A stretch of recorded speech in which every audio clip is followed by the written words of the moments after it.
G welcome back from the break. Break سے پہلے سوال چل رہے تھے, اسی سلسلے کو آگے بڑھاتے ہیں. جی اگلے سوال کی جانب پڑھیں گے سر پہ.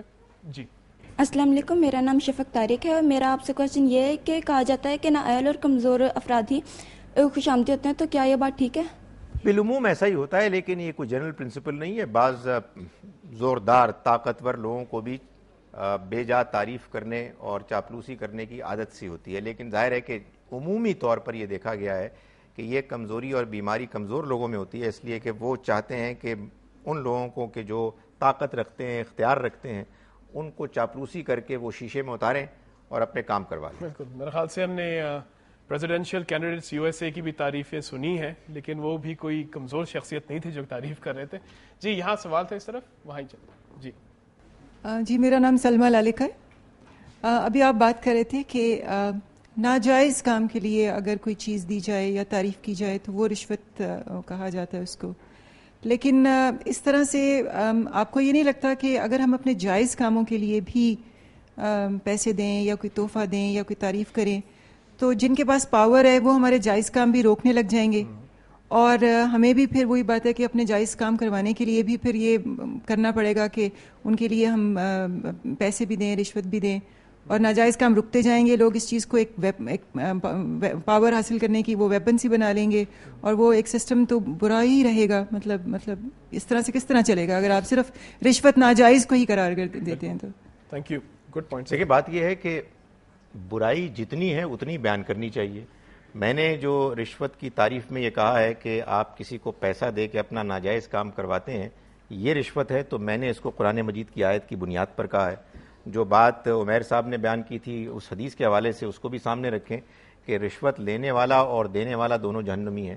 اگر آپ کا کوئی جائز کام ہے, آپ کا کوئی پارسل کہیں پوسٹ آفس میں آیا ہوا ہے اور آپ وہاں جا کے محسوس کرتے ہیں کہ کلرک صاحب کہہ رہے ہیں کہ آپ 50 روپے دیں گے تو میں پارسل دوں گا, اس موقع پہ آپ 50 روپے دیتے ہیں تو خوب اچھا کام نہیں کر رہے, میں اس کی کوئی تعریف نہیں کر رہا, لیکن بہرحال یہ رشوت نہیں ہے, اس لیے کہ رشوت بہت بڑا گناہ ہے, اور آپ کے جائز کام کروانے کے لیے آپ کا مجبوراً پیسہ دینا یہ رشوت نہیں ہے. اس کی کرٹیسزم ہونی چاہیے, اس لیے کہ آپ کی بات صحیح ہے کہ اگر لوگ اس کو معمول بنا لیں گے تو معاشرے میں پھر رشوت لینے والے اور رشوت لیں گے. بالکل بالکل. اگلے سوال کی جانب اتر پلیز. مائی نیم از عفت. میرا یہ سوال ہے کہ انسان جو اپنے میں خوشامد کرتا ہے, اپنی جو خوشامد کرتا ہے, کیا یہ بات درست ہے؟ اپنی خوشامد کرنا؟ ہاں, ہر لحاظ سے.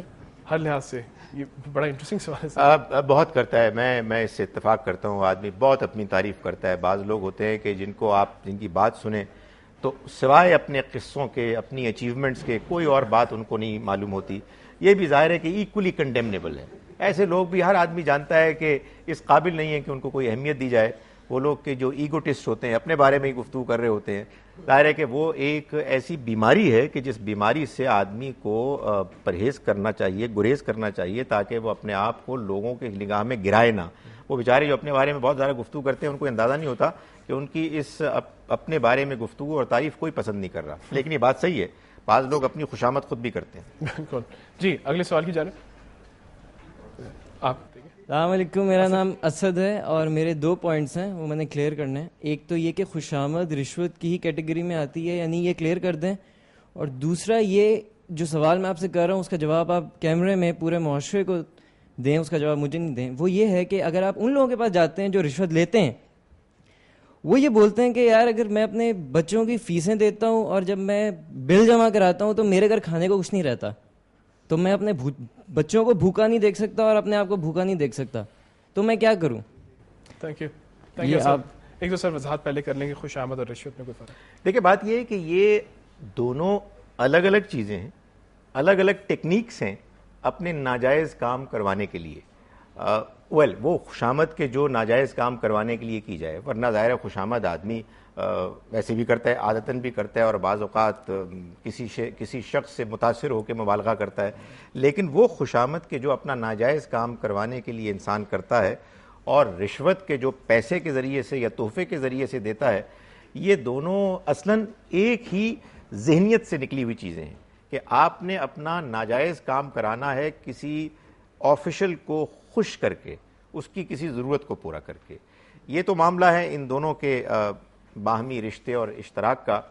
جہاں تک آپ نے مجھ سے کہا ہے کہ میں کیمرے کے سامنے، میں ساری باتیں کیمرے کے سامنے ہی کر رہا ہوں، یہ بات کہوں کہ وہ لوگ کہ جو رشوت لیتے ہیں ان کی مجبوریاں ہیں، تو دیکھیں یہ بڑا نازک مسئلہ ہے. ہم ان کی مجبوریوں کو یقیناً بیان کریں گے، لیکن اس کا یہ مطلب نہیں ہے کہ ہم رشوت کو کنڈون کریں، اس کے بارے میں یہ کہیں کہ یہ جائز ہے.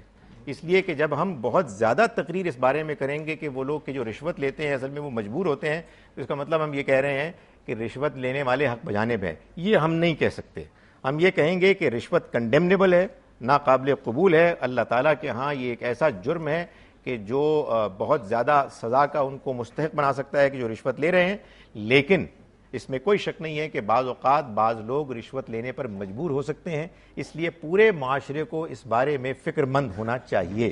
لیکن یہ بات جان لیں کہ جرائم کے بارے میں کبھی یہ رویہ اختیار نہیں کرنا چاہیے کہ ہم جرم کو کسی درجے میں بھی کمتر قرار دیں. البتہ وہ لوگ کہ جو مجرم ہوتے ہیں ان کے حالات کا اللہ تعالیٰ ان کے بارے میں اکاؤنٹیبلٹی کرتے ہوئے لحاظ رکھے گا. اگر حالات بہت برے تھے اور وہ مجبور تھے تو امید ہے کہ اللہ تعالیٰ ان کو اس کا الاؤنس دیں گے. ڈاکٹر صاحب یہ اسی طرح کمپیئر کیا جا سکتا ہے اگر کوئی چوری کرے مجبوری کے تحت اور کوئی چوری کرے لالچ کے درست تحت. بات ہے. اسی طرح ہم دیکھیں وہ شخص کے جو چوری کرتا ہے ظاہر ہے کہ وہ چوری کر رہا ہے اور یہ ایک بہت بڑا جرم ہے.